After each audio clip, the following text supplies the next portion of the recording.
So I've gone and vacuumed down the AC lines. That's my good old Harbor Freight vacuum. Works great. And it's been over half an hour and solid, almost at the negative 30. It's been like that for half an hour. It has not moved. Kind of show you how this whole vintage air fits in the 55 Chevy.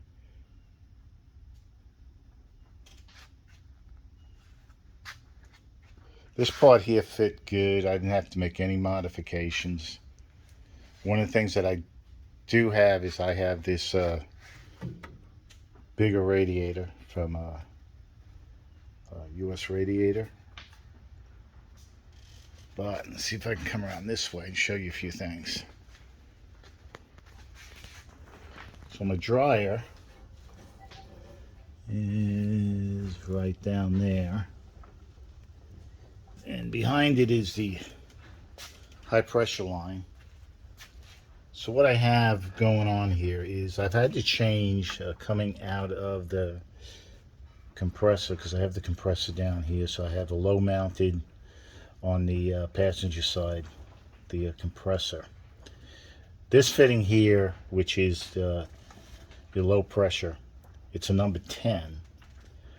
Normally what comes with the kit is a 135 degree. I've changed that to a 90.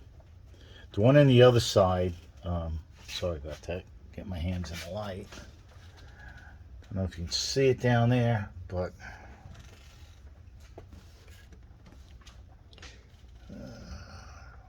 right there, you can barely see it right next to it. That's a number 8 and part of the high pressure system, which comes up, and I spliced into the hose right here, the filler comes up here, goes into a 90 that comes with the kit that fits. I don't know if you can see it down there, but that's actually a 90. Comes over here, comes back through here, comes back around, hits the dryer. Dryer had to change, you can see that, his dryer. Had to change that to a 45. So that's some of the changes I made. Redid the number 8 hose completely. Just used the 90, everything else has changed because it goes from a 90, then it goes to a filler, and then down to a 45 onto the compressor. See how I got the hoses coming around? I got the hot water, then the air conditioning above it. And I go into the normal spots. So for that low mounted compressor, that's how it fits in there. A couple little changes, on the fittings that I got from Vintage Air. I used the Vintage Air low mount mounting hardware, and that all fit great. I use the TCI, so this suspension has the TCI independent front suspension, so that's going to make a big difference if you can even put the low mount. With the TCI and the LS3, you can use it.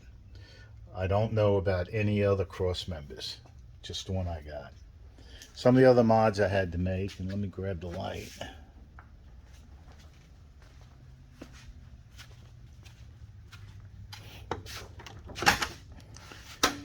I don't have a glove box, so the system's made to do a lot of the installation through the glove box. So you can see I didn't have it.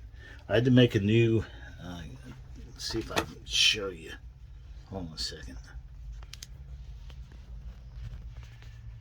Right here, you can see it.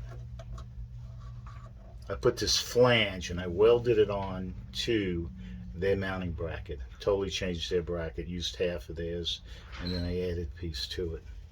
So that's how it's mounted there. Mounts the same in the back. All the hoses down here, still got to finish up. All mount the same, no differences there. But what I did do, if you can see it here, get the light right. This is the computer or the electronics that runs the air conditioning. I put it here so I can connect everything to it, because it's normally would be in here and you'd connect to it through the glove box, and there's not one there. And there was no way of hooking the wires up and then pushing this up and getting it done. It just didn't work out. It's too tight. So I made my own bracket to mount it. You can see it on there, and put that there. I had to go with these bottom AC vents here that underneath the radiator. That's where it stays, because the way this guy fits, that's where it's going to fit. It's a little off from where I have the radio, but it is what it is. Originally I was going to put this style vent up here, but because of the wipers, the wiper motor, I couldn't do that. The wiper motor took all the space. When you turn the wipers on, it hit the hoses, cut them up, so that didn't work. I wanted to keep the wipers because I'm going to drive this thing, and I know one day I'm going to get caught in the rain. Here's what I put the other vintage air vent.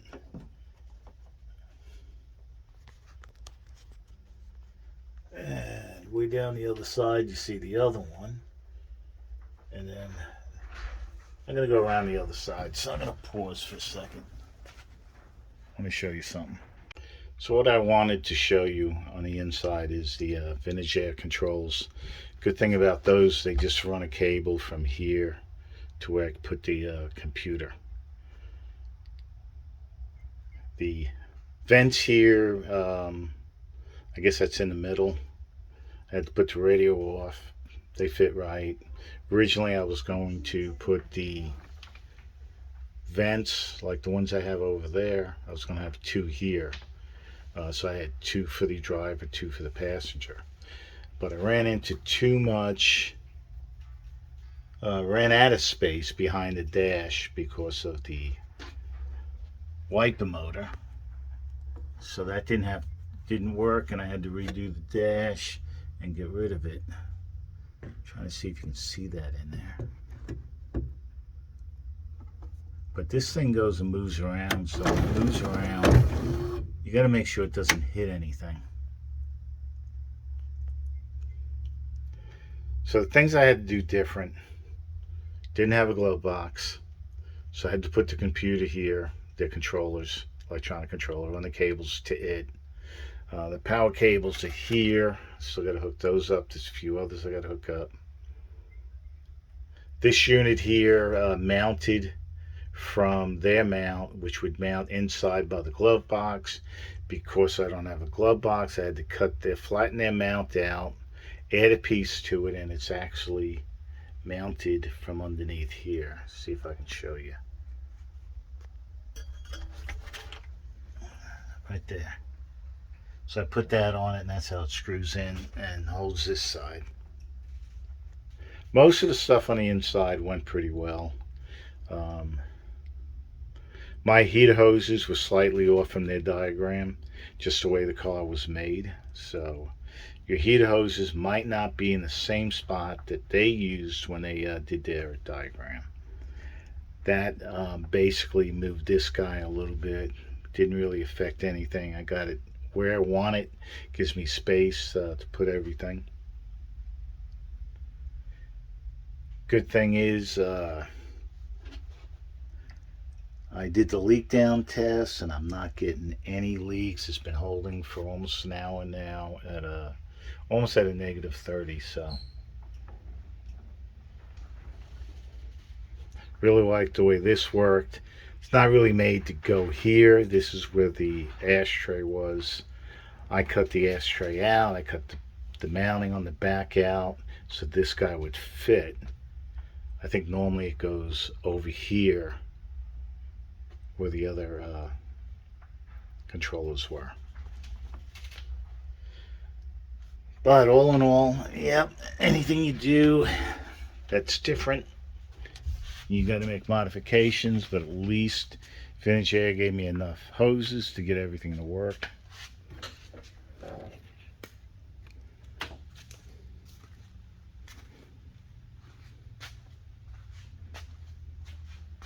Back to the front here, still holding pressure right where it was at.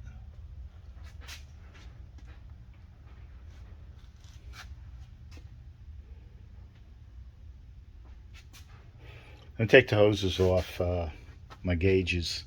I'll take a little better view of it. Be back. So here's a look at the engine and the hoses. See if that comes in good. So you see it? Yeah. Came out good. Like the way the look is. Kind of old school, new school. So, but that's it. Vintage air is in. It's holding the vacuum. And I just got to put some 134A in it once I finish the wiring. Getting close to starting this puppy up. Have a great day.